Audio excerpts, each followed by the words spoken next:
All right, let's dive into one of the most mind-bending and, yeah, kind of terrifying thought experiments in all of physics. It's a paradox that really makes you question the very foundation of your reality. So let me just start by asking you something. Are you sure your memories are real?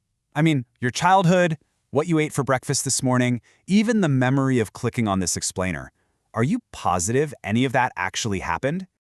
Because there's this wild idea in cosmology that you might just be what's called a Boltzmann brain. Imagine a fully formed, conscious mind, just popping into existence out of the random chaos of an empty universe. And the crazy part? It comes complete with a lifetime of memories. Memories of a life that was never, ever lived. And here's where it gets really unnerving. If some of our best, most tested theories about how the universe works are correct, then it is statistically, overwhelmingly, more likely that you are one of these fleeting, phantom minds than a real person who evolved over billions of years in a complex, structured universe. So, how on earth did physicists end up with such a bizarre, frankly scary conclusion? Well, that's what we're going to unpack. We'll look at the statistical absurdity of it all, dig into the laws of thermodynamics that make it possible, see how the paradox was almost killed off, and then how modern cosmology brought it roaring back as a genuine crisis.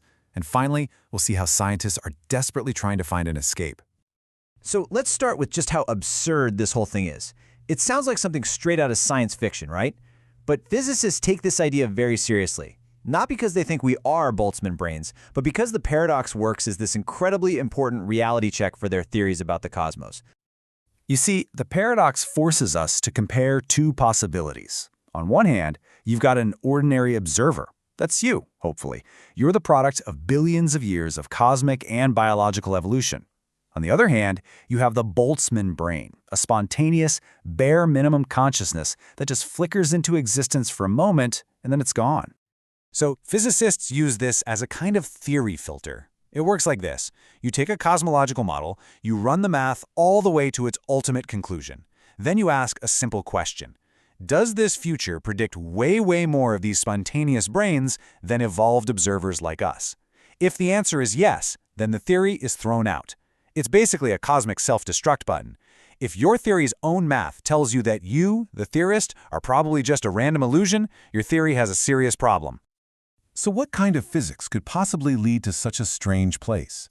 Well, it all boils down to three key ingredients: disorder, eternity, and the ultimate fate of everything, known as heat death.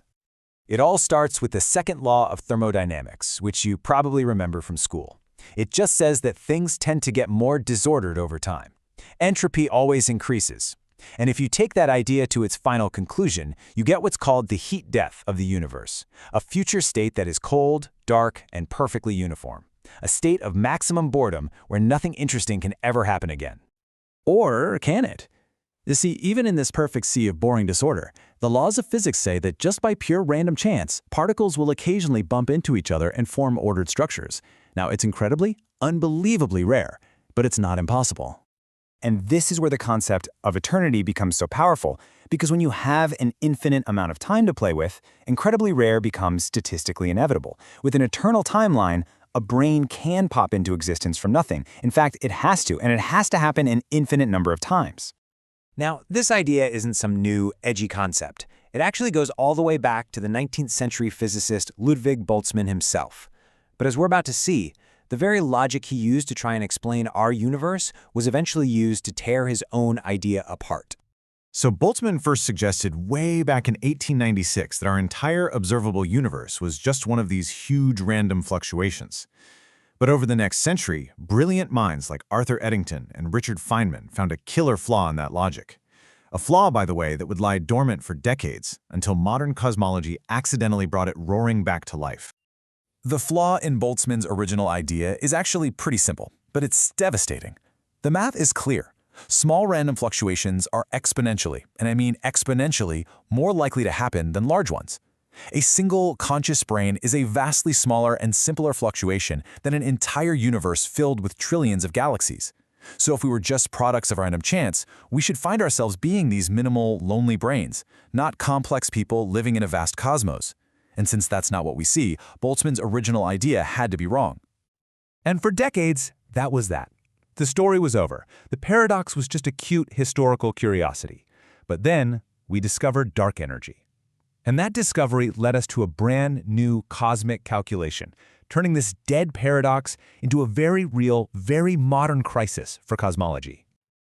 Here's the deal. Our best current model of the universe, the one that fits all our observations, predicts that dark energy is causing space to expand faster and faster forever. This eventually leads to a future state called a de Sitter space, which is basically an empty, cold, but eternal vacuum that's still buzzing with a tiny bit of energy. And it turns out this is the absolute perfect breeding ground for making Boltzmann brains. Physicists have actually worked out two main ways this could happen. One is through a quantum fluctuation in a perfectly empty space, and the other is through thermal nucleation in the kind of de Sitter space our universe is heading towards. Both of these processes take a staggeringly long time to occur, but, and this is the key, the timescales aren't infinite. I want you to just stop and try to wrap your head around this number. That isn't a 1 with 50 zeros, it's a 1 with 10 to the power of 50 zeros after it. It's a number so incomprehensibly huge that if you tried to write it down, the ink you'd use would literally outweigh our entire observable universe. And yet, it's a finite number. So this is the absolute heart of the crisis. In a universe that lasts forever, any event with a non-zero probability, no matter how ridiculously small, will happen. And not just once, it will happen an infinite number of times. The finite number of humans who will ever exist becomes a meaningless drop in an infinite ocean of spontaneously generated phantom minds. The statistics are not on our side. Okay, so this is a massive problem. If our best theory of the cosmos predicts that we're a statistical fiction, we desperately need a way out. And that brings us to our final section, how physicists are trying to escape this solipsistic void. They're attacking this problem from a bunch of different angles. Some are trying to figure out how you even count things properly when you're dealing with an infinite multiverse. That's called the measure problem. Others are proposing that maybe our universe isn't eternal after all. Maybe our vacuum will decay someday. And another approach is to get philosophical and try to redefine what it even means to be an observer, arguing that a fleeting brain just doesn't make the cut. One of the most promising ideas is something called the causal patch measure. Basically, it suggests we should only bother counting observers inside our own little cosmic bubble, the part of the universe we could ever possibly see or interact with. It's an elegant solution that neatly sidesteps the whole problem of infinity, and, surprise, surprise, it ends up favoring observers like us who have a real observable past. This quote from physicist Brian Greene just perfectly nails the dilemma. On a gut level, we all know we're real. Our experience tells us that. The challenge is building a theory of the universe that actually agrees with us, one that doesn't contradict our very existence when you follow its logic to the end. And that leaves us with this final, really unsettling question. The Boltzmann Brain paradox isn't just some abstract puzzle for cosmologists. It's a deep challenge to how we see ourselves. It forces us to ask, what does it really mean for something to be real, if the very theories we build to describe reality can't seem to find a secure place for us inside of it?